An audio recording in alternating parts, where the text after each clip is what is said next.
think any field, any art, it has to give hope, a sense of living to the person who is seeing it. Not depress them, but encourage them.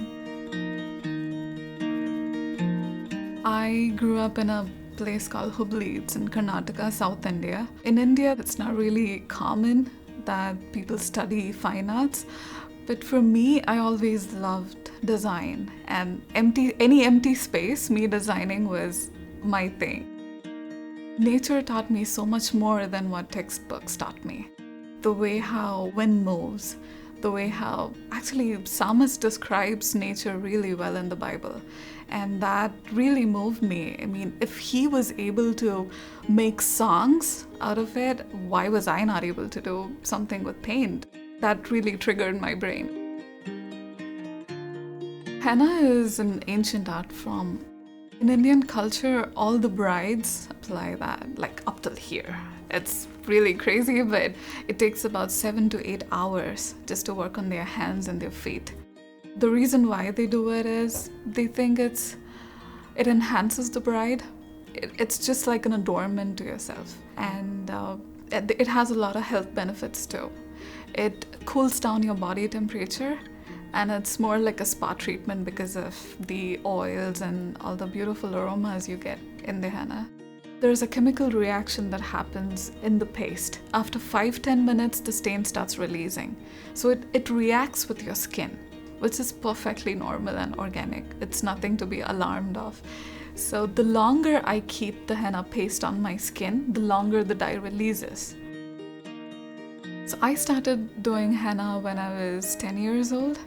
My neighbor was a Muslim, and it was her wedding, and she got her hands all decked up with henna up till here, and that amazed me. And after 2 days, her stain was still there. And I was like, oh, this is cool. I mean, this doesn't go off. I mean, I want to do that too. There are different applications also. People use a needle-based tube to do henna here. I prefer cone. Cone is nothing but a plastic roll that you roll and then you tape it with a pin. So the pin gives a proper diameter, like for the thickness and thinness. I like to work with a fusion of thin and thick lines, so it gives a lot of depth, I feel. There are a few traditional designs.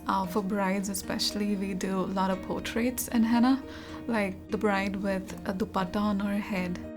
The rich heritage and the rich culture, which is in India, many people don't know in Detroit. So when I do those designs, they're like, oh, what is this? What kind of design is this? What kind of an art form is this? So when I explain them, they're aware of the culture. They're aware from where it came.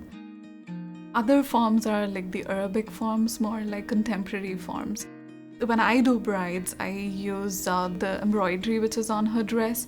So I use those as my inspiration. And the love story of the bride. I mean, how the bride met the groom, where did they meet, what is the common thing between them. I sit with them for 8-9 hours and they explain me their entire story. And as they explain their story, on the spot I build a story up in the henna. I think that lightens them and they feel good about it.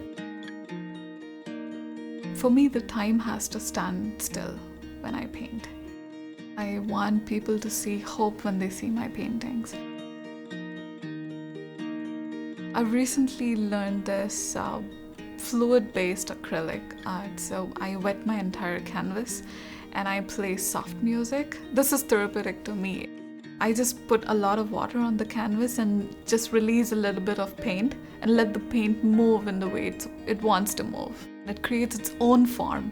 And it's not bound by any thought or any imagination or something. It just moves freely. And I love the freedom of it.